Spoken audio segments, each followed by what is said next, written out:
La Russie va interdire la vente de son pétrole au pays qui plafonne son prix à 60 $ le baril. On va en parler avec Thomas Schnell. Bonjour Thomas. Bonjour Stéphane, bonjour Sandra. Cette mesure est une représaille clairement aux sanctions occidentales. Oui, c'est un nouveau coup de pression dans le bras de fer entre les Occidentaux et la Russie par-dessus l'Ukraine.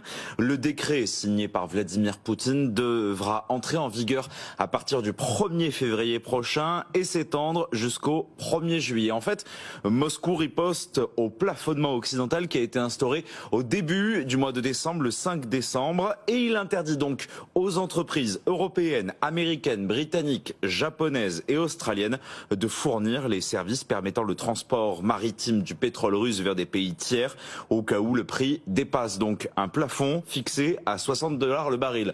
En réponse à ça, Moscou fait du chantage aux pays qui n'ont pas encore adopté ce plafond. Il cherche à les dissuader de suivre la voie occidentale en faisant planer la menace d'une coupure de pétrole, une ressource énergétique qui est capitale, d'autant que l'oukase ouvre la porte à des exemptions sur décision présidentielle de Vladimir Poutine, sachant que les Russes ont déjà réduit leur production de 5 à 7% à peu près la semaine dernière pour faire monter les prix du pétrole.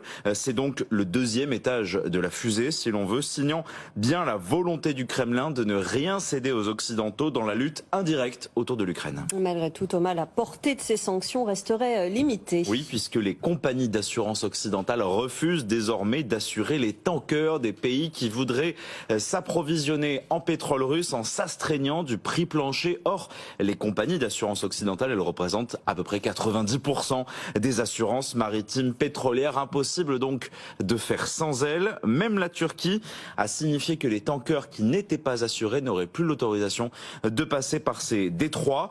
Moscou cherche en fait des débouchés pour son brut, dont les exportations ont baissé de 54% selon l'agence Bloomberg.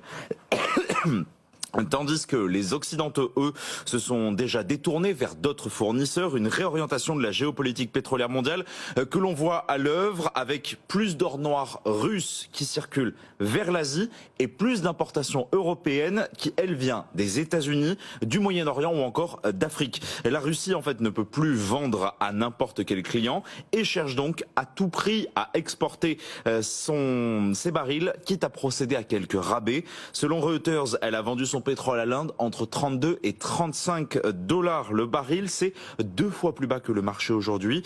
Et puisque la Russie est plus dépendante de ses exportations de pétrole que de gaz, les prix du gaz d'ailleurs, qui ont renoué au mois de décembre avec leur niveau d'avant l'invasion d'Ukraine, signe peut-être d'un tressaillement de l'économie russe sous le choc des sanctions occidentales. Moscou s'est même dit prêt cette semaine à reprendre ses livraisons de gaz vers l'Europe occidentale via son gazoduc Yamal.